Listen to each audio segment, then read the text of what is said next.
talk more about the disease-focused research that's built on basic research. So I actually was born and raised in D.C., and it's always great to come back home and hang out with the folks down here. I was on my way to an art history degree when I got a summer job at the National Library of Medicine. Actually, it was the summer of Woodstock. And after 3.5 years there, I thought, these guys all have jobs. Maybe I'll go to library school. So this is my 40th year as a medical librarian, and like Alan Thornhill, I don't know if you're still here, I worked for the National Cancer Institute when I left grad school. I worked at Johns Hopkins, I worked at Harvard, the University of Virginia, all their medical libraries. And also I had a six-year stint with Elsevier back in the swinging 80s in New York City, which was a blast. Really, a librarian with an expense account, it was fabulous.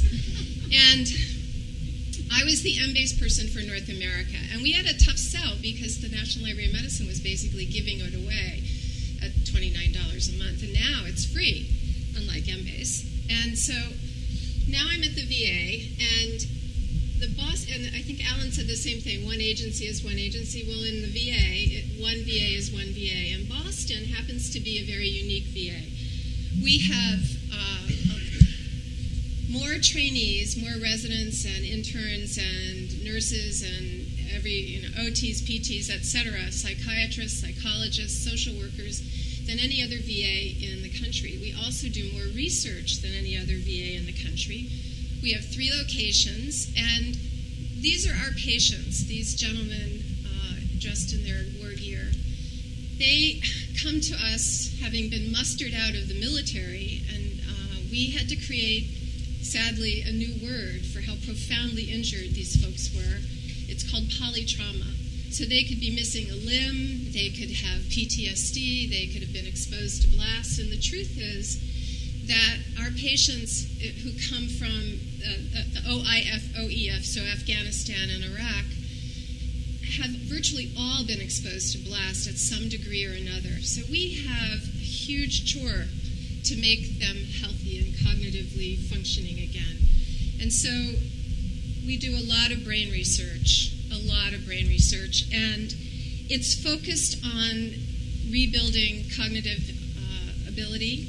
There's visual sequela with TBI, even mild TBI. The mild TBI symptoms are virtually the same as PTSD, and often they're commingled. So that makes diagnosis very difficult. So a lot of our research is clinical research and health services research, but it's also basic science research focused on disease, as I was saying, on PTSD and TBI. And you've seen this just a minute ago.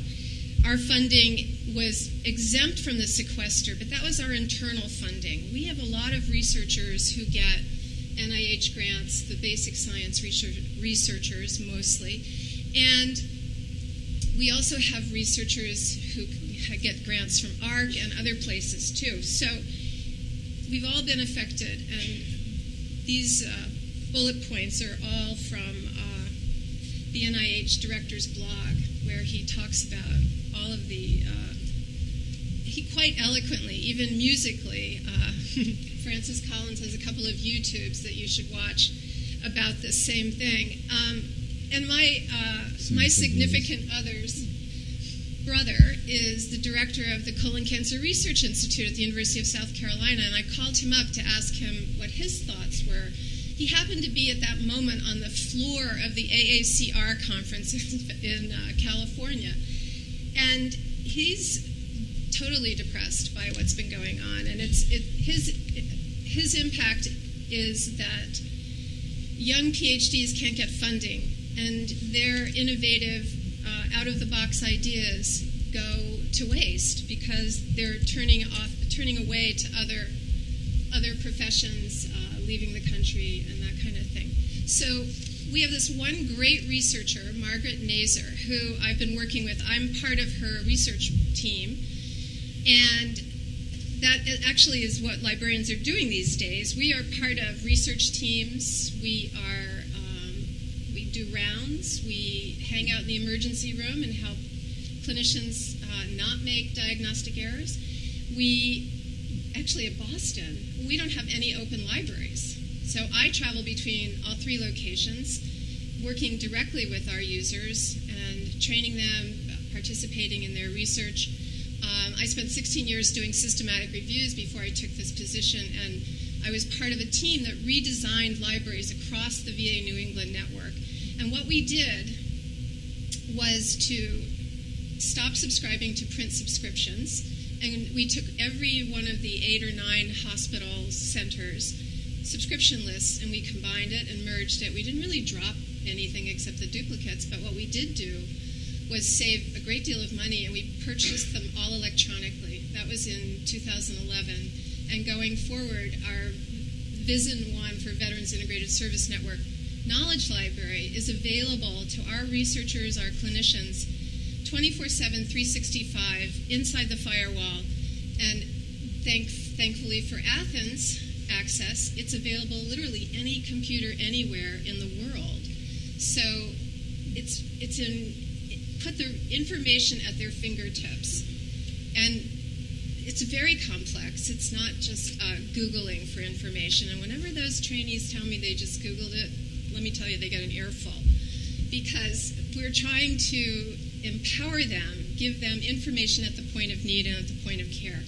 And so with Margaret's research, what she's done is, and she's a BU faculty member who has VA research money and NIH research money, and she has created a very simple, uninvasive treatment for PTSD. It's using infrared and near-infrared laser treatment applied to the head. It reoxygenates the mitochondria and has a profoundly positive effect on these patients. This is a grant at Johns Hopkins, my former institution, which was sort of before computers, actually. And now things have increased to the point where NIH, thankfully, at the instigation of the National Library of Medicine, includes in their grants money for an informationist, i.e. a librarian, to be part of the research team. And so this is one example of a research grant. Here's another one of our VA researchers who's doing very specific kind of research on brain tissue and for rehabilitation. So you can see he's got NIH grants, NSF grants, and DoD grants. So the impact of the sequester is happening right in Boston.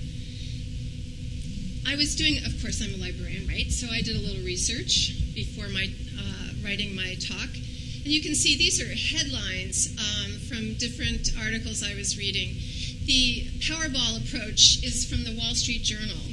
The Wall Street Journal is a little too conservative for my hippie taste, but they do take a certain perspective which reflects some of the political environment that we live in.